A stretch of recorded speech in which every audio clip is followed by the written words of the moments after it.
Hello મારા વહાલા વહાલા વિદ્યાર્થી મિત્રો, કેમ છો? મજામાં? ગયા લેક્ચરની અંદર આપણે પૃથ્વીની સપાટી ઉપર ગુરુત્વ પ્રવેગ, પૃથ્વીની સપાટીની ઊંચાઈ ઉપર ગુરુત્વ પ્રવેગ, પૃથ્વીની સપાટીની અંદર ગુરુત્વ પ્રવેગ શું છે એના સમીકરણો મેળવેલા હતા. ફટાફટ એને રિવાઇઝ કરી અને પછી આગળ વધીએ કે સૌથી પહેલો ગુરુત્વ પ્રવેગ પૃથ્વીની સપાટી ઉપર અને પૃથ્વીની સપાટીની નજીકના વિસ્તારમાં જો ગુરુત્વ પ્રવેગ લખવામાં આવે તો સ્મોલ g લખાય. સ્મોલ g બરાબર શું થશે? સમીકરણના સ્વરૂપમાં આપણે લખવું છે. કિંમત તમને બધાને મોઢે યાદ જ હોય. હવે 9.8 મીટર પ્રતિ સેકન્ડ નો વર્ગ. સ્મોલ g ની કિંમત સમીકરણ શું થશે તો કે યાદ કરીએ, g m e r e નો સ્ક્વેર, જ્યાં me બરાબર પૃથ્વીનું દળ છે, re બરાબર પૃથ્વીની ત્રિજ્યા છે. બરાબર. હવે જો h ઊંચાઈ ઉપર લઈ જવામાં આવે, ક્યાં લઈ જવામાં આવે? પૃથ્વીની સપાટીથી h ઊંચાઈ ઉપર ગુરુત્વ પ્રવેગનું સમીકરણ શું થશે તો કે g h ઊંચાઈ ઉપર છે તો h બરાબર સ્મોલ g તો આવશે જ. બરાબર. પછી કૌંસમાં શું આવશે? 1 માઈનસ, જ્યારે ઊંચાઈ ઉપર હોય ત્યારે અહીંયા 2h આવશે, અપોન re. ઓકે. અને જો સ્મોલ d ઊંડાઈ ઉપર હોય તો આ ઊંચાઈ છે અને આ ઊંડાઈ છે તો સ્મોલ g અહીંયા આપણે d લખી નાખીએ તો આની જેમ જ, તો g આવશે 1 માઈનસ, અહીંયા 2h આવે છે પણ અહીંયા માત્ર શું આવશે? d upon re. ક્લિયર? તો આ ત્રણે સમીકરણો તમને યાદ હોવા જોઈએ. લાસ્ટ લેક્ચર ની અંદર આપણે આ થિયરી કમ્પ્લીટ કરેલી અને આજે આપણે શરૂ કરવાના છીએ એના પછીનો નેક્સ્ટ ટોપિક કે જેનું નામ છે ગુરુત્વ સ્થિતિ ઊર્જા. તો વાલા વિદ્યાર્થી મિત્રો, મારું નામ છે ફાલ્ગુન આદ્રોજા, હું રાજકોટ થી છું અને તમે જોઈ રહ્યા છો ફિઝિક્સ વિથ ફાલ્ગુન સર. તો ચાલો શરૂ કરીએ આજનો લેક્ચર ગુરુત્વ સ્થિતિ ઊર્જાની સાથે. ઓકે, આ યાદ આવી ગયું? પાક્કું? કન્ફર્મ? જવા દઉં? ઓકે. જો તમે લેક્ચર ના જોયો હોય તો જોઈ લેજો, આગળનો લેક્ચર છે. ક્લિયર? અને આગળના બધા જ પ્રકરણોના લેક્ચર ઓલરેડી ચેનલ ઉપર અવેલેબલ છે, પ્લેલિસ્ટમાં જોઈ લેવાનું. 11મા ધોરણના ફિઝિક્સના બધા જ લેક્ચર અવેલેબલ છે. આગળનો, આની આગળના, પાછળના નહીં, પછીના બાકી છે. હા, હવે આપણે ચર્ચા કરવાના છે ગુરુત્વ સ્થિતિ ઊર્જા વિશે. તો સૌથી પહેલા વાત કરીએ સ્થિતિ ઊર્જા વિશે. આપણને જૂના ખ્યાલો આપણી પાસે છે ઓલરેડી. તો એ જૂના ખ્યાલ આપણને શું કહે છે કે કોઈ પણ પદાર્થની અંદર સ્થિતિ ઊર્જા રહેલી હોય તો સ્થિતિ ઊર્જા પાછળના કારણો બે હતા. એક તો એની સંરચનાના કારણે હતું અને બીજું એના સ્થાનના કારણે હતું. તો અહીંયા આગળ જ્યારે ગુરુત્વ સ્થિતિ ઊર્જા વિશે ચર્ચા કરવાની છે તો સ્થિતિ ઊર્જા આપણે સ્થાન ઉપર આધારિત સ્થિતિ ઊર્જાની જ ચર્ચા કરવાના છીએ. કોઈ પણ પદાર્થનું સ્થાન કઈ જગ્યા ઉપર આવેલું છે એના સંદર્ભમાં એની પાસે કઈક સ્થિતિ ઊર્જા રહેલી હશે. ઓકે. પદાર્થના સ્થાનમાં જો હવે પદાર્થ ઉપર બળ લગાવી અને જો એના સ્થાનમાં ફેરફાર કરવામાં આવે તો બળ અને સ્થાનનો ફેરફાર એટલે બળ ગુણ્યા સ્થાનાંતર એટલે કઈ કાર્ય થશે. તો એ જે કાર્ય થાય છે એ સંપૂર્ણ કાર્ય સ્થિતિ ઊર્જાના સ્વરૂપમાં સંગ્રહ પામે છે. આ બધી વસ્તુઓ આપણે ઓલરેડી આગળ ચર્ચા કરી ચૂક્યા છીએ. યાદ આવી ગયું? સ્થિતિ ઊર્જા બે રીતે ફેરફાર કરી શકાય, સ્થાનમાં ફેરફાર કરવાથી અથવા તો સંરચનામાં ફેરફાર કરવાથી. બીજું, સ્થિતિ ઊર્જા વિશે જૂનો ખ્યાલ આપણને શું કહે છે કે બળો છે એ બે પ્રકારના હોય છે. બરાબર. પાછું એકવાર તમને ફટાફટ રિવાઇઝ કરાવી દઉં. એક છે સંરક્ષી બળો, બરાબર છે, અને બીજું છે એ અસંરક્ષી બળો. બરાબર. આ સંરક્ષી બળો. હવે સંરક્ષી બળો અને અસંરક્ષી બળો એટલે શું? તો કે આ સંરક્ષી બળો છે એ માર્ગ પર આધાર રાખતા નથી. માર્ગ પર આધાર રાખતા નથી. બરાબર છે. આ અસંરક્ષી બળો છે એ કેના ઉપર આધાર રાખે છે તો કે માર્ગ પર આધાર રાખે છે. આ 12મા ધોરણ સુધી કામમાં આવશે અને હાલતા ચાલતા ગમે ત્યાં આવશે, ધ્યાન રાખજો. સંરક્ષી બળોમાં કયા કયા બળો આવશે તો કે એની અંદર ગુરુત્વ બળ આવશે. બરાબર છે. એટલે ગુરુત્વાકર્ષણ બળ જે આપણે જોઈએ છીએ અત્યારે, જે પ્રકરણમાં આપણે શીખી રહ્યા છીએ એ. બરાબર. પછી એની અંદર બીજા કયા આવે તો કે ચુંબકીય બળો આવશે. બરાબર. પછી કયા આવે તો કે વિદ્યુતીય બળો આવશે અથવા વિદ્યુત બળો લખો. તો આ બધા બળો છે એ કયા પ્રકારના છે તો કે આ બધા જ બળો છે એ સંરક્ષી પ્રકારના છે. આના વિશે ડિટેલમાં આપણે 12મા ધોરણની અંદર ચર્ચા કરવાના છીએ. તો જો મેં તમને પહેલા કીધું હતું કે આ પ્રકરણ જો તમને પરફેક્ટ વ્યવસ્થિત રીતે સમજાઈ જશે તો બધી જ વસ્તુઓ તમને 12મા ધોરણમાં બહુ હેલ્પફુલ થશે. આ જ કન્સેપ્ટ ખાલી ગુરુત્વની બદલે વિદ્યુત શબ્દ વાપરી અને આપણે 12મામાં યુઝ કરવાના છીએ. બીજો કાંઈ ફેર પડશે નહીં. અસંરક્ષી બળો માર્ગ પર આધાર રાખે છે. આનું સૌથી મોટું ઉદાહરણ શું છે તો કે ઘર્ષણ બળ. બરાબર. જેટલો રસ્તો લાંબો હોય એટલું ઘર્ષણ વધારે થાય, જેટલો રસ્તો ટૂંકો હોય એટલું ઘર્ષણ ઓછું થાય. જ્યારે સંરક્ષી બળો છે એ માર્ગ પર આધાર રાખતા નથી, પરંતુ કોના ઉપર આધાર રાખે છે તો કે પ્રારંભિક અને અંતિમ સ્થાન પર આધાર રાખે છે. પ્રારંભિક અને અંતિમ સ્થાન પર આધાર રાખે છે. બરાબર. આ તમે ભલે યાદ હોય, ભલે બધું આવડતું હોય, તોય પાછું ગમે ત્યાં ટપકાવી દો. બુકની અંદર આ ટપકાવી દો, પાછું બહુ કામમાં આવશે આ બે વસ્તુ. બરાબર. સંરક્ષી બળો, અસંરક્ષી બળો. ઓકે ઓકે, ચાલો જવા દો. આપણે જસ્ટ ખાલી રિવાઇઝ કરીએ છીએ. જે જૂનું સ્થિતિ ઉર્જા વિશે આપણે જાણતા હતા ને, સ્થિતિ ઉર્જા કેવું છે તો કે સંરક્ષી બળોની અંદર આવશે. સ્થિતિ ઉર્જા કેમાં આવે છે? સંરક્ષી બળોની અંદર આવે છે. કારણ કે કોના ઉપર? સ્થાન ઉપર આધાર હોય તો ગુરુત્વાકર્ષણ બળના લીધે સ્થાનનો આધાર રહેલો છે. તો આપણે સ્થિતિ ઉર્જાની ચર્ચામાં કેવા આવશે? સંરક્ષી બળોની ચર્ચા આવશે. ખ્યાલ આવી ગયો? ચાલો જવા દો. રેડી? હા. તો હવે આપણને ખબર છે કે સ્થિતિ ઉર્જા એ સંરક્ષી બળોની અંદર આવશે. કેમ? કારણ કે સ્થાન ઉપર આધારિત છે, પ્રારંભિક અને અંતિમ સ્થાન ઉપર. અને કોઈ પણ પદાર્થ ઉપર બળ લગાવવાથી જો એના સ્થાનમાં ફેરફાર થાય તો બળ ગુણ્યા સ્થાનાંતર થાય. બળ ગુણ્યા સ્થાનાંતર થાય એટલે કાર્ય થાય.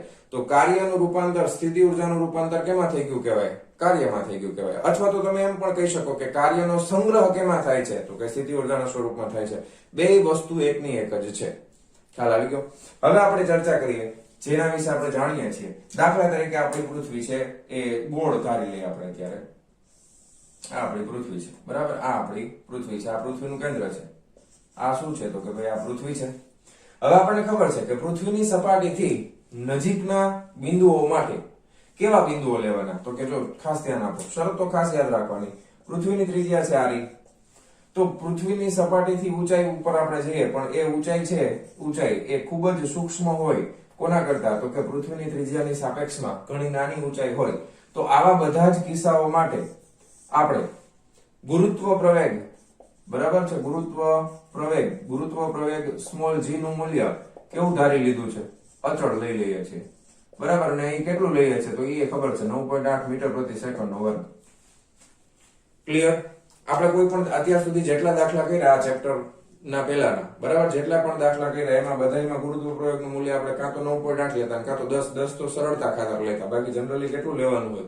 તો કે 9.8 જ લેતા. શું કામ? કારણ કે તમે જનરલી આપણે જે ચર્ચા કરતા હોય પૃથ્વીની સપાટીની નજીક જ હોય. બરાબર. પૃથ્વીની સપાટીથી કદાચ ધારો કે વધીને 1 કિલોમીટર 2 કિલોમીટર ઊંચાઈ ઉપર જઈએ, છતાં પણ લગભગ આનું મૂલ્ય છે એમાં કઈ બહુ ફેરફાર. કારણ કે પૃથ્વીની ત્રિજ્યા કેટલી મોટી છે? 6400 કિલોમીટર. એની સાપેક્ષમાં તમે અહીંથી ઉપર જઈને કેટલા જાઓ? 1 કિલોમીટર 2 કિલોમીટર 5 કિલોમીટર 10 કિલોમીટર. કોઈ પણ બિલ્ડિંગ હોય તો કેટલું લાંબુ હોય, કેટલું ઊંચું હોય? એટલું બધું તો કિલોમીટરમાં તો હોય જ નહીં કોઈ દિવસ. તો આપણે હંમેશા શું લેતા હતા? કે જીનું મૂલ્ય 9.8 લઈ લેતા હતા. તો અત્યારે આપણે એવી ચર્ચા કરવાના છીએ કે અહીંયા આગળ આપણે બે અલગ અલગ ઊંચાઈ લઈ લેશું અને એના સંદર્ભમાં સ્થિતિ ઉર્જાની કલ્પના કરશું કે કેટલી મળશે. ધારો કે આપણે પૃથ્વીની સપાટીથી, બરાબર, આ પૃથ્વીની સપાટી છે, ધારો કે આ અહીંયાથી આપણે એક, ધારો કે કોઈ એક ઊંચાઈ લઈ લીધી, ધારો કે આ h1 ઊંચાઈ રહેલી છે, બરાબર, અને બીજી એક ઊંચાઈ લઈ લઈએ આપણે, ધારો કે h2 છે, બરાબર. હવે તમને એમ થાય કે સાહેબ પૃથ્વી આ તમે આવડી દોરી ને આ h તો આ મોટું જ લાગે છે જોવામાં, પણ ખરેખર એવું નથી. પૃથ્વી અનંત છે, પણ આપણે ખાલી સમજાવવા માટે આવડી દોરી છો. વળી કે સાહેબ આના કરતા તો આ મોટું થઈ ગયું, લ્યો, બરાબર. તો હવે આ શરતનું પાલન ન થાય. વાત તમારી સાચી, પણ તમારે ખાલી અત્યારે એવું સમજવાનું છે કે આ ઊંચાઈ છે એ બસ થોડીક આમ નીચે લઈ લો, બસ. હવે બરાબર, આપણે આને અનંત મોટી, બહુ મોટી સમજવાની છે. હા, રેડી. હવે વાંધો નહીં. ઓકે. તો અહીંયાથી આ જે ઊંચાઈ છે, અહીંયાથી આ ઈ કેટલી છે? તો કે અહીંયાથી આ h1 છે, અને અહીંયાથી આ જે ઊંચાઈ છે એ કેટલી છે? તો કે અહીંયાથી આ જે ઊંચાઈ છે ઈ h2 ઊંચાઈ છે, બરાબર. ક્યાંથી લીધી છે આપણે? પૃથ્વીની સપાટીથી, બરાબર. અને આ બંને ઊંચાઈનું મૂલ્ય છે એ પૃથ્વીની ત્રિજ્યાની સાપેક્ષમાં ખૂબ જ સૂક્ષ્મ છે.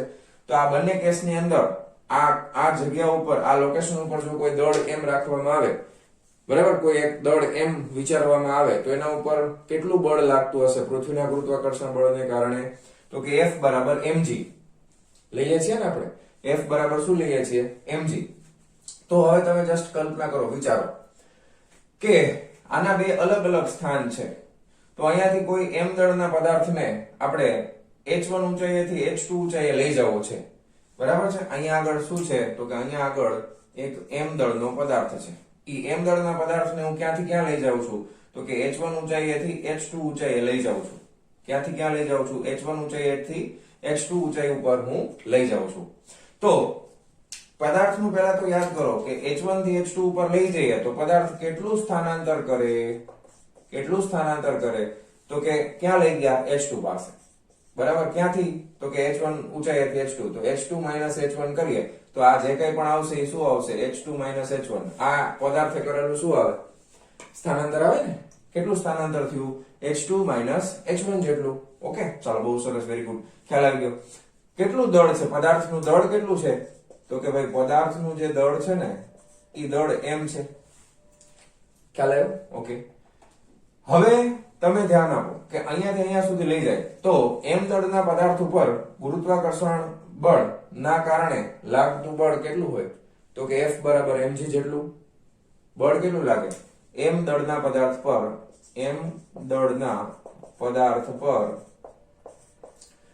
પૃથ્વીના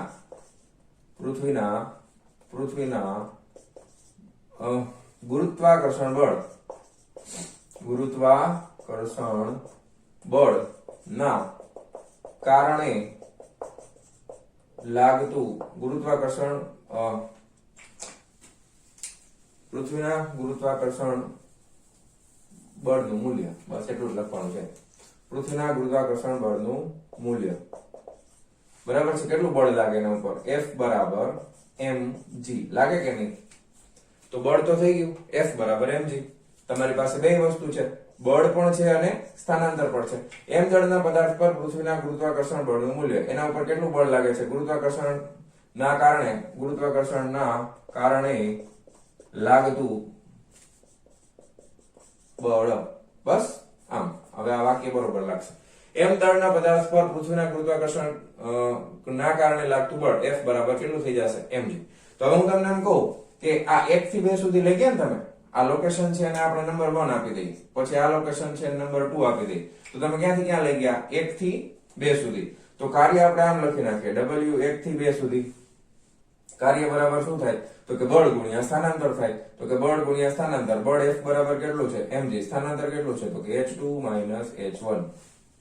ચાલે એવો. તો આ તો આપણે જાણતા જ હતા. આ વસ્તુ તો આપણે ઓલરેડી જાણીએ છીએ. આમાં કઈ મોટી વસ્તુ આપણે કીધી નથી. આ વસ્તુ આપણે ઓલરેડી જાણતા હતા કે W12 બરાબર શું થાય તો કે mg H2 H1 થાય. ઓકે, બહુ સરસ, વેરી ગુડ. ચાલો, હવે આના ઉપરથી એક જનરલ સમીકરણ આપણે બનાવવું છે. આના ઉપરથી શું બનાવવું છે? એક જનરલ સમીકરણ બનાવવું છે. જનરલ સમીકરણ એટલે કોઈ પણને લાગુ પડે એવું સમીકરણ આપણે બનાવવું છે. ધારો કે બરાબર છે, તો એ બનાવવું હોય તો એ આવી રીતે બનાવી શકાય. જો W બરાબર છે, ધારો કે આપણે લખી નાખીએ W1 લખીએ. અહીંયા H1 H2 છે ને, તો mg H1 પ્લસ W0. આ જનરલ સમીકરણ મેં લખી નાખ્યું. અમે શું લખી નાખ્યું? કોઈ જનરલ સમીકરણ, કોઈ પણ બિંદુ હોય H1 ઊંચાઈ ઉપર, તો એના માટે આ સમીકરણ લખી શકાય. સાચું ખોટું? બરાબર. આ રીતનું કોઈ સમીકરણ, કારણ કે આની હારે સરખાવેલું છે, આ રીતનું કોઈ સમીકરણ આપણે લખી શકાય કે જ્યાં W0 શું છે તો કે અચળ છે. હવે આના ઉપરથી હું તમને કહું કે આના ઉપરથી આપણે છે ને સમીકરણ આના ઉપરથી આની કિંમત છે એને આમાં મૂકી દઈએ અને પછી આપણે જો કામ કરીએ છીએ. ધારો કે H1 ઊંચાઈ ઉપર છે અને W1 નામ આપી દઈએ, તો W1 માટે તો ઓલરેડી સમીકરણ થઈ ગયું. હવે એ જ રીતના H2 ઊંચાઈ હોય તો એના માટે W2 કાર્ય કેટલું થાય તો કે mg H2 થાય પ્લસ W0 થાય. બરાબર છે. તો કાર્યનો તફાવત કેટલો આવે છે તો કે કાર્યનો તફાવત તમે લખો તો તમે લખી શકો કે ડેલ્ટા W બરાબર W2 W1. હવે W2 W1 લખશો તો શું થઈ જશે? mg H2 H1. W0 cancel. બરાબર. તો આ ડેલ્ટા W બરાબર તે શું લખાય? W12. જો હતું નહીં, આવી ગયું પાછું, મળી ગયું. W12 બરાબર mg H2 H1 આવી ગયું. ખ્યાલ આવ્યો? તો અહીંયા આગળ W0 શું છે તો કે W0 બરાબર આપણે ધારેલું છે કે કોઈ અચળ સંખ્યા છે. ઓકે, હવે આપણે આમાંથી બીજી વસ્તુ શું શીખી શકીએ કે ધારો કે પૃથ્વીની સપાટી પર, જો પૃથ્વીની સપાટી પર સ્થિતિ ઉર્જા લેતા અથવા તો પૃથ્વીની સપાટી પર કાર્ય W એટલે કાર્ય છે ને, પર કાર્ય કેટલું થાય તો કે પૃથ્વીની સપાટી પર કાર્ય એટલે H બરાબર શું થઈ જાય? 0 થઈ જાય. સપાટી છે તો H બરાબર શું થઈ જશે? 0 થઈ જશે. તો W બરાબર અહીંયા આગળ mgh એટલે આ 0 પ્લસ શું આવે તો કે w0. તો પૃથ્વીની સપાટી ઉપર કાર્ય કેટલું થાય તો કે w0 જેટલું થાય. બરાબર, પૃથ્વીની સપાટી ઉપર કાર્ય કેટલું થાય તો કે w0 જેટલું કાર્ય થશે. અને આટલા કાર્યના સ્વરૂપમાં સ્થિતિ ઊર્જા સંગ્રહ પણ આપણને ખબર છે કે પૃથ્વીની સપાટી ઉપર સ્થિતિ ઊર્જા આપણે કેટલી લઈ લઈએ છીએ? શૂન્ય. પૃથ્વીની સપાટી ઉપર સ્થિતિ ઊર્જા કેટલી હોય છે? 0. ખ્યાલ આવી ગયો? પૃથ્વીની સપાટી ઉપર સ્થિતિ ઊર્જા શૂન્ય હોય છે કારણ કે હાઈટ જ 0 હોય છે, તો સ્થિતિ ઊર્જા કેટલી આવે? શૂન્ય આવે. ખ્યાલ આવ્યો? હવે તમને એમ થાય કે સર તો પછી આ w0 દાખલ શું કામ કરીએ છીએ આપણે? w0 ને દાખલ કરવાનું કારણ શું? કારણ કે આની જરૂર તો ક્યાંય પડતી નથી એવું લાગે ને. પણ તમને ખબર હોવી જોઈએ કે સ્થિતિ ઊર્જાનો ખ્યાલ છે ને, એ સ્થિતિ ઊર્જાનો ખ્યાલ તમે કોઈ નિરપેક્ષ ખ્યાલ નથી. એ કેવો ખ્યાલ છે? સાપેક્ષ ખ્યાલ. આની સાપેક્ષમાં આની સ્થિતિ ઊર્જા. કોઈ દિવસ કોઈ એકલા પદાર્થની સ્થિતિ ઊર્જા હોય નહીં. કોઈ બીજા પદાર્થની સાપેક્ષે પહેલા પદાર્થની સ્થિતિ ઊર્જા આપણે લઈ શકાય, પણ નિરપેક્ષ સ્થિતિ ઊર્જા જેવી કોઈ વસ્તુ હોતી નથી. ખ્યાલ આવ્યો? તો ખાસ આ શબ્દ ઉપર ભાર આપજો અને આ તમે ક્યાંક ટેકવી દેજો કે સ્થિતિ ઊર્જા, બરાબર, સ્થિતિ ઊર્જા એક એવો ખ્યાલ છે, એ સાપેક્ષ ખ્યાલ છે. બરાબર, સાપેક્ષ ખ્યાલનો મતલબ શું થાય? એકની સાપેક્ષે બીજાની, પહેલાની સાપેક્ષે બીજાની અથવા બીજાની સાપેક્ષે ત્રીજાની. સ્થિતિ ઊર્જા એ સાપેક્ષ ખ્યાલ છે. બરાબર, તમને દાખલા તરીકે એકદમ સિમ્પલ વસ્તુ કહું, તમારી ઊંચાઈ કેટલી? તમે કેટલા લાંબા છો એમ પૂછું, તમારી ઊંચાઈ કેટલી છે? તો ઘણા કે સાહેબ 5 ફૂટ, ઘણા કે 5 ફૂટ 2 ઇંચ. ક્યાંથી માપી તમે? કેવી રીતે માપી? તમારા પગના અંગૂઠાથી લઈ અને માથા સુધી. તમે ત્રીજા માળના બિલ્ડિંગમાં રહ્યો છો, તમે ફ્લેટમાં રહ્યો છો બીજા માળે, અને તમને તમારી ઊંચાઈ પૂછું તો તમે અલગ કહેશો કે એટલી જ કહેશો? 5 ફૂટ 3 ઇંચ. તો કે 5 ફૂટ 3 ઇંચ જ કહીએ ને સાહેબ, ભલે ત્રીજા માળે રહેતો હોય 10મા માળે રહેતો, એનાથી હું ફેર પડે? પણ પૃથ્વીની સપાટીથી, પૃથ્વીનું જે ગ્રાઉન્ડ લેવલ છે ત્યાંથી તો તમારો ત્રીજો માળ કે 10મો માળ છે એ બહુ ઊંચાઈ ઉપર છે. તો તમે કેમ એ એડ કરીને ન કીધું? તમે સાપેક્ષ ખ્યાલ આપ્યો ને કે પગના ઊંચાઈ માપવી હોય એટલે હંમેશા પગના અંગૂઠાથી લઈ અને માથા સુધી માપવાનું, પછી તમે ભલે ગમે ત્યાં ઉભા હો. ખ્યાલ આવ્યો? તો બે વસ્તુ થઈ, એક પગના અંગૂઠા અને એક માથું. આની સાપેક્ષમાં આપણને શું મળે? આપણી ઊંચાઈ મળે. તો એ જ રીતે સ્થિતિ ઊર્જા છે એ કોઈ દિવસ એકલી ન હોય. સ્થિતિ ઊર્જા છે એ એકલી હોય નહીં. હંમેશા કોઈ એક બીજા પદાર્થની સાપેક્ષ જ આપણને સ્થિતિ ઊર્જા મળશે. એટલે સ્થિતિ ઊર્જાનો ખ્યાલ છે એ કેવો ખ્યાલ છે? તો કે સાપેક્ષ ખ્યાલ છે. નિરપેક્ષ કોઈ એકલા સ્થિતિ ઊર્જાના કોઈ એકલા મૂલ્યનું કોઈ મહત્વ રહેલું નથી. ખ્યાલ આવી ગયો? ઓકે, તો ફટાફટ આટલી વસ્તુ નોટ ડાઉન કરો અને પછી હવે આપણે આગળ વધીએ છીએ. ચાલો જવા દઉં છું. ચાલો, એક બીજી વસ્તુ, ટેક્સ્ટ બુકમાં તમે જોશો ને તો મેં જે W1 નામ આપ્યું છે ટેક્સ્ટ બુકમાં એને WH1 આવી રીતે નામ આપ્યું છે, W2 ને ટેક્સ્ટ બુકમાં WH2 આવી રીતે નામ આપ્યું છે. બરાબર, અને W12 બરાબર આ રીતે તમે લખી શકો, WH2 માઇનસ WH1. બરાબર, એ તો મેં તમને ઓલરેડી કીધું છે. આમાંથી આ બાદ કરો એટલે તમને આ મળશે W0 ઉડી જશે. આ જે ડેલ્ટા W લખ્યું છે બરાબર, એ જ વસ્તુ મેં અહીંયા લખી છે. ઓકે, W2 ની બદલે ટેક્સ્ટ બુકમાં WH2 લખ્યું છે અને 1 ની બદલે WH1 લખ્યું. તમે આ લખશો તો પણ કઈ વાંધો નથી. વળી ઘણા ને એમ હોય છે ટેક્સ્ટ બુક થી કેમ અલગ પડી ગયું, તો એ પ્રમાણે કરી નાખો, કઈ વાંધો નહીં. ચાલો જવા દઉં છું. ચાલો વિદ્યાર્થી મિત્રો, હવે આપણે આગળ વધશું. આ બે સમીકરણ આપણે જોયા. WH બરાબર, હવે મેં 1 લખ્યું હતું બરાબર, WH બરાબર mgh પ્લસ W0. આ સમીકરણ અને બીજું બે વચ્ચેનો તફાવત આ છે. અને આ ક્યારે લાગુ પડે? તો કે આ ત્યારે જ લાગુ પડે કે જ્યારે પૃથ્વીની સપાટીની નજીક ગુરુત્વ પ્રવેગ સ્મોલ g નું મૂલ્ય બદલાતું ન હોય. બરાબર, હવે આપણે જોવાના છીએ કે જો પૃથ્વીની સપાટીથી દૂર જઈએ કે જ્યાં ગુરુત્વ પ્રવેગનું મૂલ્ય અચળ નથી, તો શું આ વસ્તુ સાચી છે? તો કે ના, તો આ ખોટું જ પડે, કારણ કે g નું મૂલ્ય જ બદલાઈ જાય છે. તો આમાં mg જે આપણે આવે છે, તો g નું મૂલ્ય બદલાતું હોય તો આ સમીકરણ કેવી રીતે વાપરી શકાય? તો કે એ વસ્તુ ખોટી પડે. તો એટલા માટે શું વિચારવું જોઈએ આપણે? કે એટલા માટે હવે પાછું આપણે નવી રીતે સ્થિતિ ઊર્જાના ખ્યાલને વિકસિત કરવાના છે. ધ્યાનથી જોજો. દાખલા તરીકે આપણે એવું માની લઈએ કે અહીંયા આગળ આપણી આ પૃથ્વી છે. ઓકે, ધારો કે આપણી આ પૃથ્વી છે.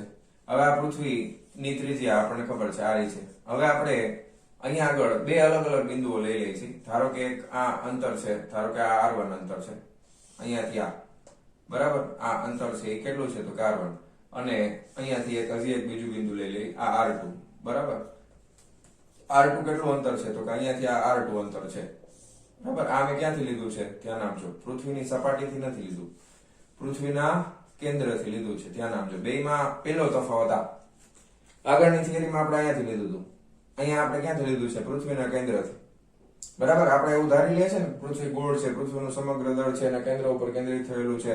ઓકે, તો હવે જો આપણે આગળની પરિસ્થિતિ જે વિચારેલી હતી એ સાચી ન હોય તો આપણે આના માટે શું વિચારી શકાય કે પૃથ્વીના કેન્દ્રથી ખૂબ જ દૂર કોઈ એમ દળનો પદાર્થ રહેલો હોય, r અંતર ઉપર રહેલો હોય, તો એના ઉપર લાગતું પૃથ્વીનું ગુરુત્વાકર્ષણ બળ પૃથ્વીના કેન્દ્ર તરફ ગુરુત્વ બળ કેટલું લાગે છે એ હવે આપણે જાણીએ છીએ કે એમ દળના પદાર્થ પર r ઊંચાઈએ તેના પર પૃથ્વીના કેન્દ્ર તરફ લાગતું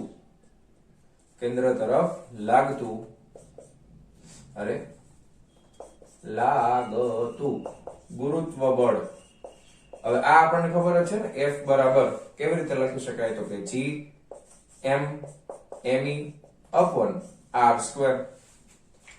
એમ દળના પદાર્થ પર સ્મોલ r ઊંચાઈએ તેના પર પૃથ્વીના કેન્દ્ર તરફ લાગતું ગુરુત્વ બળ કેટલું થશે? F બરાબર આ માત્ર મૂલ્ય લખ્યું છે. દિશા કઈ તરફ છે તો કે એ આપણે લખી નાખ્યું જો પૃથ્વીના કેન્દ્ર તરફ ગુરુત્વાકર્ષણ બળ લાગે છે. કેટલું લાગશે તો કે F બરાબર G M me upon r² છે. ઓકે, હવે ધ્યાન આપો કે આ આપણને બળ ખબર છે તો મારે કોઈ એમ દળનો પદાર્થ છે, ફરીથી આ એમ દળનો પદાર્થ પેલા અહીંયા હતો, એને ઉપાડી ક્યાં હતો? પૃથ્વીના કેન્દ્રથી r1 અંતરે હતો, ત્યાંથી લઈ અને ખસેડી અને મારે અહીંયા લઈ જવો છે. બરાબર. અહીંયાથી મારે ક્યાં લઈ જવો છે? અહીંયા લઈ જવો છે. તો કઈ કાર્ય કરવું પડશે.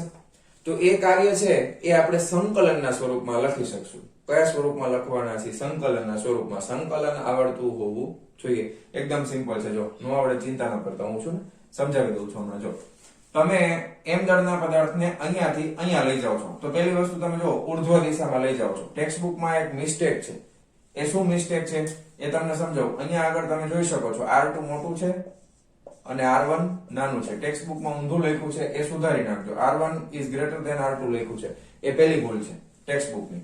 બરાબર. તો એ ભૂલને સુધારવાની છે. તો કે સર પહેલી કીધી એટલે હજી એક છે તો કે હા હજી એક છે. હવે તમે જુઓ કે હવે હું કાર્ય લખું છું. ક્યાંથી ક્યાં સુધીનું લખું છું તો કે r1 અંતરેથી લઈ અને r2 અંતરે લઈ જવા માટે ખસેડવા માટે થયેલું કાર્ય હું લખું છું. તો એ કાર્યને હું કયા સ્વરૂપમાં લખું છું એ ધ્યાન રાખજો. તો કાર્ય મારે લખવું હોય, બરાબર છે, તો w r1 થી r2 ના સ્વરૂપમાં હું લખું છું.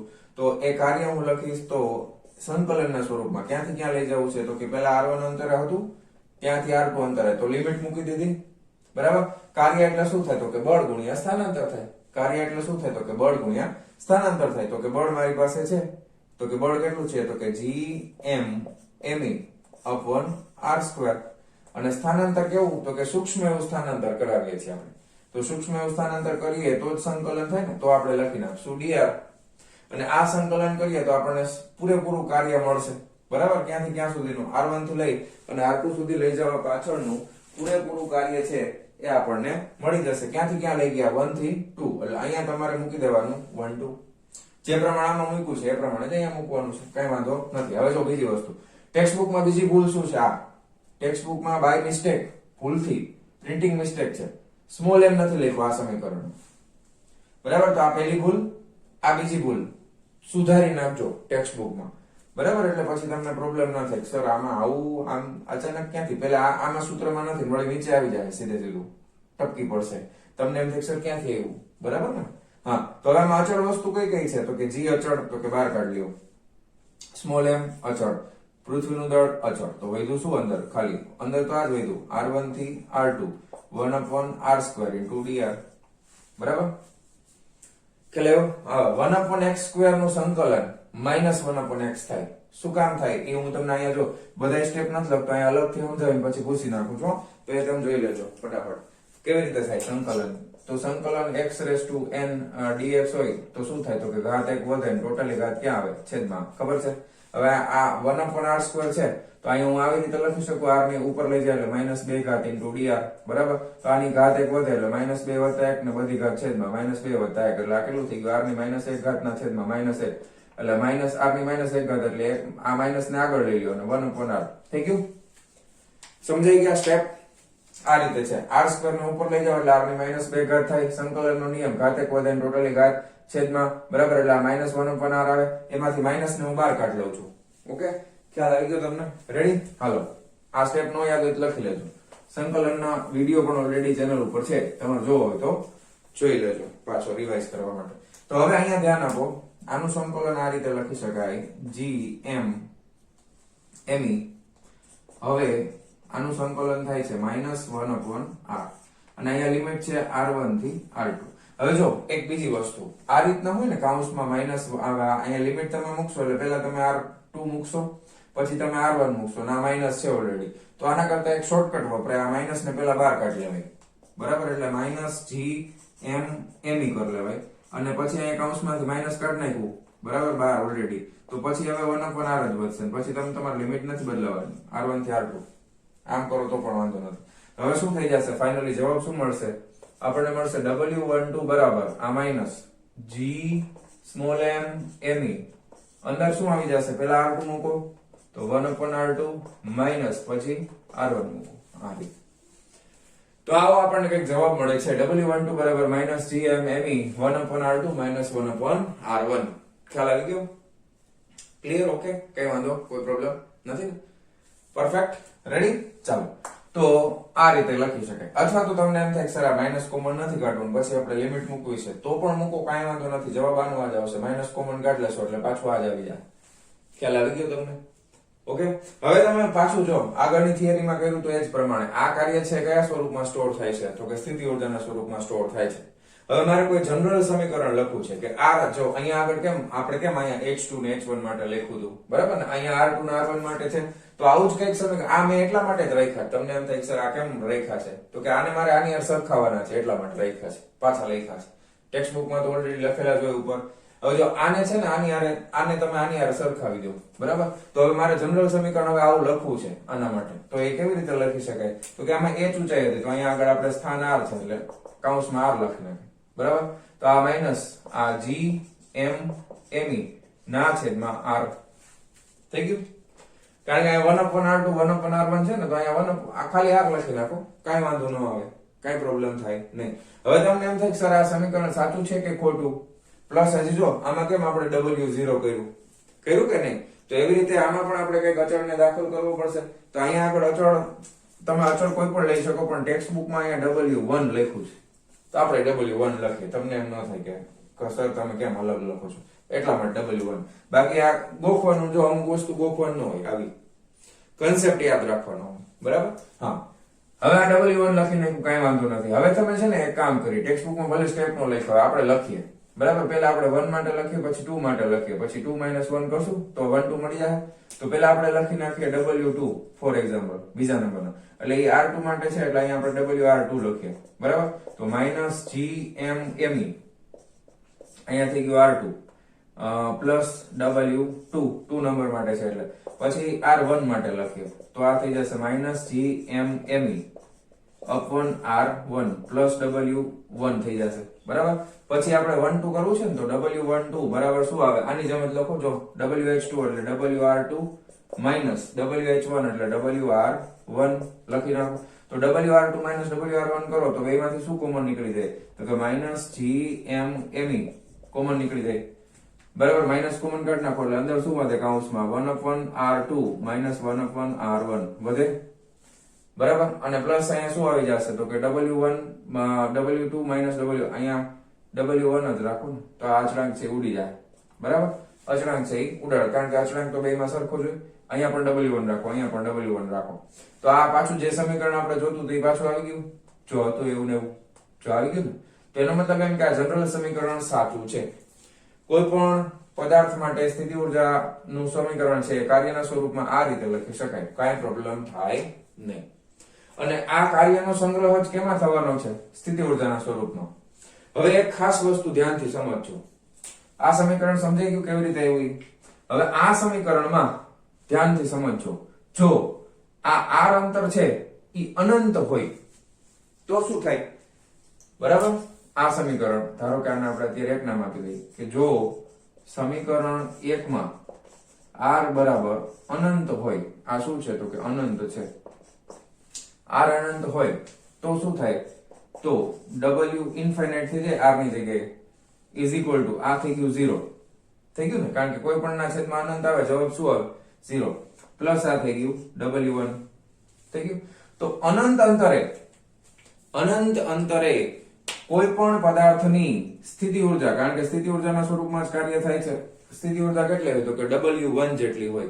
પરંતુ ખાસ યાદ રાખજો અનંત અંતરે યાદચ્છિક રીતે, એટલે આપણે નક્કી કરી નાખ્યું, કારણ કે સ્થિતિ ઊર્જા તો તફાવત છે ને બે વસ્તુઓનો. તમને સ્થિતિ ઊર્જા એટલે શું છે, બે સ્થાન વચ્ચેનો તફાવત છે. એટલે કોઈ પણ એક સ્થાન તમે યાદચ્છિક રીતે નક્કી કરી શકો. એ તમને હજી ન સમજાણો હોય કન્સેપ્ટ તો પાછો સમજાવું, ત્યાં સુધી આપણે આગળ નહીં વધીએ. જો ધારો કે હું આ એક સ્કેલ ડ્રો કરું છું, બરાબર, અહીંયા 0 છે, અહીં 1 છે, અહીં 2 છે, અહીં 3 છે, અહીં 4 છે, અહીં 5 છે, 6 છે, અહીં 7 છે, બરાબર. મારે 3 નો તફાવત જોઈએ છે, તો 3 ના તફાવત માટે હું 2 પસંદ કરું, પછી 1 2 અને 3 5 પસંદ કરું, તો આ બે વચ્ચેનો તફાવત કેટલાનો થયો, ધારો કે સેન્ટીમીટરમાં છે તો આ 3 સેન્ટીમીટર તફાવત થાય, બરાબર. હવે મારા માટે આ 3 સેન્ટીમીટર તફાવતનું મહત્વ છે, 2 નું અને 5 નું કોઈ મહત્વ નથી, આ સ્થાનના તફાવતનું મહત્વ છે. તો યાદચ્છિક રીતે આ 2 ની જગ્યાએ હું 0 લઈ લઉં છું, બરાબર. ધ્યાન આપજો, 2 ની જગ્યાએ હું શું લઈ લઉં છું 0, એટલે પહેલું સ્થાન અહીંયા આવશે અને 1 2 અને 3 બીજું સ્થાન અહીંયા આવશે. જો તો આ બે નો તફાવત પણ કેટલો થાય તો કે 3 સેન્ટીમીટર થાય. ખ્યાલ આવ્યો? યાદચ્છિક રીતે મેં આ 2 ની જગ્યાએ શું લઈ લીધું 0 લઈ લીધું, તો ઓટોમેટિક આ 5 ની જગ્યાએ શું આવી ગયું 3. તફાવત કેટલાનો રહેવો જોઈએ 3 નો રહેવો જોઈએ. આપણા માટે કોનું મહત્વ છે તો કે આ તફાવતનું મહત્વ છે, જે 3 સેન્ટીમીટર આવે છે એ. આપણા માટે આ 2 નંબર કે 5 નંબરનું મહત્વ નથી, આપણા માટે મહત્વ છે આ તફાવતનું, જેને આપણે સ્થિતિ ઊર્જા કહીએ છીએ. મેં તમને હમણાં સમજાવ્યું હતું કે એ સાપેક્ષ ખ્યાલ છે. બિલ્ડિંગનું હમણાં ઉદાહરણ આપ્યું ને, તમે બીજા માળે હોય 10મા માળે હોય, તમારી ઊંચાઈમાં કોઈ ફેરફાર થાય નહીં. તો હવે ધ્યાન આપજો, એક બહુ સરસ શબ્દ લખું છું કે યાદચ્છિક રીતે અનંત અંતરે w1 બરાબર 0 લેતા. યાદચ્છિક રીતે આપણે અનંત અંતરે સ્થિતિ ઊર્જા એટલે w1 એટલે કાર્ય એટલે સ્થિતિ ઊર્જાના સ્વરૂપમાં છે, તો w1 બરાબર કેટલું લઈ લઈએ છીએ 0 લઈ લઈએ છીએ. વ્યવહારની અંદર આપણે w1 બરાબર કેટલું લઈ લઈએ છીએ તો કે 0 લઈ લઈએ છીએ. હવે આ કન્સેપ્ટ આપણે જે સમજ્યા ને, આના ઉપરથી સ્થિતિ ઊર્જાની વ્યાખ્યા આપવાની છે. આ કન્સેપ્ટ ઉપરથી સ્થિતિ ઊર્જાની વ્યાખ્યા આપવાની છે, વ્યાખ્યા લખવાની છે, યાદ રાખવાની છે. ટેક્સ્ટ બુકમાં ડાયરેક્ટ આપેલી નથી, શબ્દના સ્વરૂપમાં ખાલી એક વાક્ય લખ્યું છે, પણ આના ઉપરથી તમે વ્યાખ્યા આપી શકો. હવે આના ઉપરથી વ્યાખ્યા કેવી રીતે આપી શકાય? w1 બરાબર 0 કઈ જગ્યાએ છે તો કે m દળનો પદાર્થ અનંત અંતરે હતો ત્યારે એનું કાર્ય 0 હતું, બરાબર. એને તમે આપેલા બિંદુ સુધી લઈ આવો, બરાબર. બીજા કોઈ પદાર્થ ના ગુરુત્વાકર્ષણ ક્ષેત્રમાં આપેલા બિંદુ સુધી લઈ આવવા માટે કરવા પડતા કાર્યને તે બિંદુ પાસેની સ્થિતિ ઊર્જા કહે છે. નો સમજણ? લખી દઉં કે m દળના પદાર્થને અનંત અંતરેથી બીજા પદાર્થની નજીક આપેલા બિંદુ સુધી લાવવા માટે કરવા પડતા કાર્યને તે બિંદુ પાસેની ગુરુત્વ સ્થિતિ ઊર્જા કહે છે, બરાબર. આ વ્યાખ્યા ખાસ યાદ રાખો. m દળના પદાર્થને અનંત અંતરેથી બીજા પદાર્થની નજીક આપેલા બિંદુ સુધી લાવવા માટે કરવા પડતા કાર્યને તે બિંદુ પાસેની ગુરુત્વ સ્થિતિ ઊર્જા કહે છે. આ થઈ ગઈ ગુરુત્વ સ્થિતિ ઊર્જાની વ્યાખ્યા. ખ્યાલ આવી ગયો? સમજાય છે તમને? હવે હું તમને કન્સેપ્ચ્યુઅલી સમજાવું. આ તમે મેથેમેટિકલ સ્ટેપ તો કરી નાખ્યા, હવે એને આપણે કન્સેપ્ટ દ્વારા સમજવાનો પ્રયત્ન કરવાનો છે. પણ હવે આપણે અહીંયા જગ્યા થોડીક ઓછી છે, મજા નહીં આવે, એટલે ફટાફટ વિડીયો પોઝ કરીને આટલું છાપી મારો અને પછી હું તમને પાછું આગળ સમજાવું છું. ચાલો જવા દઉં છું. ચાલો આટલું લખી નાખો. ચાલો વિદ્યાર્થી મિત્રો, હવે જે સ્થિતિ ઊર્જાની વ્યાખ્યા છે એને ફરી પાછું હું તમને સમજાવું છું. એટલા માટે ફરીને સમજાવું છું કારણ કે આનો આ કન્સેપ્ટ 12th માં પહેલા ચેપ્ટર ની અંદર આવશે. ઓકે, એટલા માટે પહેલા બીજા ચેપ્ટરમાં આ જ કન્સેપ્ટ પાછો આવવાનો છે. એટલા માટે આપણે ફરી ફરીને સમજવું ખૂબ જરૂરી છે. હવે ફરીથી તમને સમજાવું. ધારો કે આ આપણી પૃથ્વી છે, બરાબર. હવે પૃથ્વીથી અનંત અંતર દૂર, કેટલું અનંત અંતર દૂર એક બિંદુ રહેલું છે જેનું દળ m છે. પૃથ્વીનું દળ છે me, જે એના કેન્દ્ર ઉપર કેન્દ્રિત થયેલું હોય એવું આપણે ધારેલું છે ઓલરેડી. હવે તમે ધ્યાન આપજો. આ બે વચ્ચે બળ કેટલું લાગે? તો કે બળનું સમીકરણ છે F બરાબર Gm_me upon r² છે.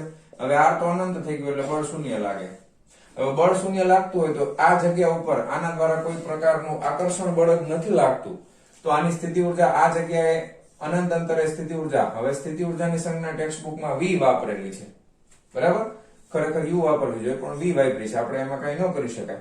તો અહીંયા અનંત અંતરે સ્થિતિ ઊર્જા કેટલી થઈ જશે? શૂન્ય. ઓકે, પછી તમે આને પકડી અને ધક્કો મારી અને અહીંયા લઈ આવ્યા. હવે પૃથ્વીની ફરતે એનું પોતાનું ગુરુત્વાકર્ષી ક્ષેત્ર છે. ગુરુત્વાકર્ષણ ક્ષેત્ર વિશે મેં તમને ઓલરેડી માહિતી આપેલી છે. એની ફરતે ચારે બાજુ હોય. હવે જ્યારે આ પૃથ્વીના ગુરુત્વાકર્ષણ ક્ષેત્રમાં દાખલ થઈ જશે એટલે કે આ અંતર થોડુંક ઓછું થાય, કારણ કે છેદમાં વર્ગ છે ને, આ જેમ ઘટતું જશે એમ આનું મૂલ્ય વધતું જાય ને બળ, પછી તમને અમુક બિંદુએ આવીને આકર્ષણ બળનો અનુભવ થાય. તો જ્યારે એ ગુરુત્વ ક્ષેત્રમાં જેવો દાખલ થશે આ કણ, ત્યારે હવે એના ઉપર શું લાગશે? તો કે પૃથ્વીનું ગુરુત્વાકર્ષણ બળ લાગશે. તો આ બિંદુ પાસે એની પાસે તમે અહીંયાથી અહીંયા લઈ આવ્યા, તો અહીંયાથી અહીંયા લઈ આવવા માટે તમારે કઈક કાર્ય કરવું પડે, બરાબર ને? એમને તો આવે નહીં, કારણ કે ત્યારે તો કોઈ ગુરુત્વાકર્ષણ બળ નહોતું. તમે આને અને અચળ વેગથી લઈ આવીએ છીએ. કેવા વેગથી?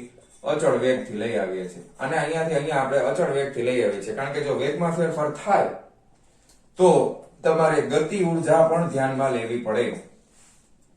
પણ આપણે ગતિ ઉર્જાને ધ્યાનમાં લેવા નથી, માત્ર સ્થિતિ ઉર્જા લેવી છે. તો પછી વેગ બદલાય નહીં, કારણ કે ગતિ ઉર્જાનો ફેરફાર mv² થાય, એમાં v બદલાતો હોય તો ગતિ ઉર્જાનો ફેરફાર કંઈક મળે, પણ એ આપણે થવા નથી દેવો. એટલા માટે ગતિ ઉર્જા અચળ રાખેલી છે. એટલે અચળ વેગથી તમે આને અહીંયા લઈ આવો, તમારે કંઈક કાર્ય કરવું પડશે ને. અને એ કાર્ય છે કયા સ્વરૂપમાં સ્ટોર થાય? તો કે સ્થિતિ ઉર્જાના સ્વરૂપમાં. હવે તમે આ વ્યાખ્યા ફરીથી વાંચો. શું કહે છે? m દળના પદાર્થને અનંત અંતરેથી, અનંત અંતરે સ્થિતિ ઉર્જા શૂન્ય છે, બીજા પદાર્થની એટલે પૃથ્વી, બીજા પદાર્થની નજીક, આ બીજા પદાર્થની નજીક આ બિંદુ છે, નામ આપી દઈ. ધારો કે આ p બિંદુ છે. બીજા પદાર્થની નજીક આપેલા બિંદુ એટલે p બિંદુ સુધી લાવવા માટે કરવા પડતા કાર્યને, અહીંયાથી અહીંયા સુધી તમે જે કાર્ય કર્યું તે બિંદુ પાસેની ગુરુત્વ સ્થિતિ ઉર્જા કહે છે. હવે કન્સેપ્ટ હજી ક્લિયર થયો પરફેક્ટલી? અનંત અંતરેથી આપેલા બિંદુ સુધી લાવવા માટે કરવા પડતા કાર્યને, પણ ગુરુત્વાકર્ષણ ક્ષેત્ર હોય ને પોતાની, આ પૃથ્વીનું પોતાનું ગુરુત્વાકર્ષણ ક્ષેત્ર હોય ત્યાં સુધી લાવવા માટે કરવા પડતા કાર્યને શું કહેવાય? સ્થિતિ ઉર્જા કહેવામાં આવે છે. અને સ્થિતિ ઉર્જાની સંજ્ઞા આપણને ટેક્સ્ટ બુકમાં v આપેલી છે, ખરેખર u હોવી જોઈએ. અને સ્થિતિમાનની સંજ્ઞા v હોવી જોઈએ, પણ એ u આપેલી છે. 12માં બે ઊંધું થઈ જશે. સ્થિતિ ઉર્જાની સંજ્ઞા u આવશે, સ્થિતિમાનની સંજ્ઞા v, પણ એ વિદ્યુત માટે. આપણે ગુરુત્વાકર્ષણ માટે ઊંધું યાદ રાખીએ કે ગુરુત્વાકર્ષણ માટે સ્થિતિ ઉર્જાની સંજ્ઞા v છે અને ગુરુત્વ સ્થિતિમાનની સંજ્ઞા u છે. હવે વળી પાછો એવો પ્રશ્ન આવીને ઉપર, સરી ગુરુત્વ સ્થિતિમાન એટલે શું? કઈ વાંધો નહીં, ચિંતા ન કરો, આમાં જ સમજાઈ ગયું. જો આ અહીંયા આગળ બીજી વ્યાખ્યા આપણે લખવી છે, તો વ્યાખ્યા એકદમ સાવ સિમ્પલ હમણાં કરી દો. જો આ m બરાબર 1 એકમ લેવામાં આવે, દળ કેવું લઈ લેવામાં આવે? 1 એકમ. SI સિસ્ટમ પ્રમાણે જતા હોય તો 1 એકમ બરાબર 1 કિલોગ્રામ લેશું, ખ્યાલ આવ્યો? તો 1 એકમ દળને બરાબર, તો ગુરુત્વ સ્થિતિમાનની વ્યાખ્યા આવે. જો અહીંયા ગુરુત્વ સ્થિતિમાન, બરાબર. ગુરુત્વ સ્થિતિમાનની વ્યાખ્યામાં શું થઈ જશે? m દળના પદાર્થને અનંત અંતરેથી એના બદલે એકમ દળના પછી વાર્તા પૂરી, જેમ હતું એમ લખી નાખું. ચાલો એવો વ્યાખ્યા બદલાઈ ગઈ. જો આ m ની બદલે ખાલી શું કરી દેવાનું? એકમ. એટલે એ શું થઈ જશે? ગુરુત્વ સ્થિતિમાન. ગુરુત્વ સ્થિતિમાન ની સંજ્ઞા છે u. ગુરુત્વ સ્થિતિમાન ની સંજ્ઞા શું છે? u છે. ગુરુત્વ સ્થિતિમાન ની સંજ્ઞા u છે. ગુરુત્વ સ્થિતિ ઉર્જા આ શું છે? સ્થિતિ ઉર્જા, પણ કેવી? ગુરુત્વ સ્થિતિ ઉર્જાની સંજ્ઞા v છે અને ગુરુત્વ સ્થિતિમાનની સંજ્ઞા u છે. બેની વ્યાખ્યામાં શું તફાવત છે? આમાં m દળનું આવશે, આમાં એકમ દળનું આવશે. અથવા તો 1 એકમ લખો, બસ 1 એકમ, એકમ નહીં, 1 એકમ દળના પદાર્થ. વાર્તા પૂરી થઈ ગઈ. બે વ્યાખ્યા આવી ગઈ. ગુરુત્વ સ્થિતિમાન, ગુરુત્વ સ્થિતિ ઉર્જા. સોરી. હવે અત્યારે તમને ખ્યાલ નહીં આવે કે ભાઈ આ ગુરુત્વ સ્થિતિમાનને શું કામ વ્યાખ્યાયિત કરેલું છે. જો તમે ગુરુત્વ સ્થિતિમાન જાણતા હો, તમને અહીંયા આ ધારો કે કોઈ એક બિંદુ પાસેનું ગુરુત્વ સ્થિતિમાન ખબર છે, આ બિંદુ પાસેનું ગુરુત્વ સ્થિતિમાન ખબર છે. ગુરુત્વ સ્થિતિમાન એટલે 1 એકમ હોય એટલે કઈ દળની જરૂર ન પડે. સમીકરણ પર ફરીથી યાદ કરાવું. સ્થિતિ ઉર્જાનું સમીકરણ લખીએ તો સ્થિતિ ઉર્જાનું સમીકરણ શું છે? -g. સ્થિતિ ઉર્જાનું સમીકરણ હમણાં આપણે સાબિત કર્યું ને, બરાબર? શું સાબિત કર્યું? -g બરાબર. બેયનું દળ આપણે લઈ લઈએ. ધારો કે m અને me. અત્યારે પૃથ્વીનું દળ છે અને એક બીજા પદાર્થનું દળ છે, બરાબર. અને સ્થિતિ ઉર્જા છે તો છેદમાં શું આવશે? તો કે r આવે છે, બરાબર. અને યાદચ્છિક રીતે પ્લસ આપણે ઇન્ફિનિટ બિંદુ પાસે લઈએ તો એ 0. આ r બિંદુ પાસેની સ્થિતિ ઉર્જા છે એટલે vr -gmme/r. હવે અહીંયા આગળ સ્થિતિમાનની વ્યાખ્યા લખું છું. ગુરુત્વ સ્થિતિમાન તો u r બિંદુ પાસેનું સ્થિતિમાન તો m બરાબર 1 એકમ લેવાનું તો એ થઈ જશે -gme/r. હવે આમાં ફાયદો શું? તમને એમ થાય કે સર આ શું કામ વ્યાખ્યાયિત કર્યું છે? હેરાન કરવા માટે અમારે આટલું બધું યાદ રાખવાનું હે? તો જો એક વસ્તુ જો કે હવે અહીંયા તમે આ જાણતા હો ને, પછી તમને એમ કહું કે 50 કિલોગ્રામનું દળ છે, 100 કિલોગ્રામનું દળ છે, 1000 કિલોગ્રામનું દળ છે, લાખ કિલોગ્રામનું દળ છે. એ દળ હોય તો એના માટે સ્થિતિ ઉર્જા ગોતો. સીધું આ સૂત્રમાં તમારે ગુણાકારમાં શું મૂકી દેવાનું? એ મૂકી દેવાનું. તો બે વચ્ચેનો સંબંધ શું થાય? જરાક ધ્યાનથી જુઓ તો બે વચ્ચેનો સંબંધ શું થાય? તો કે u અને v વચ્ચેનો સંબંધ શું થાય છે? તો કે vr બરાબર m ur થઈ ગયો. આ સંબંધ જો બે વચ્ચેનો ગુરુત્વ સ્થિતિમાન અને ગુરુત્વ સ્થિતિ ઉર્જા વચ્ચેનો સંબંધ. કારણ કે આ m સિવાયનું બાકીનું જે છે એને તમે જરાક કાઢી લ્યો તો અલગથી આ વસ્તુ તો એ શું છે? યાદ છે જો. અને એના બરાબર તો શું છે? તો કે ur. તો vr બરાબર m ur થાય.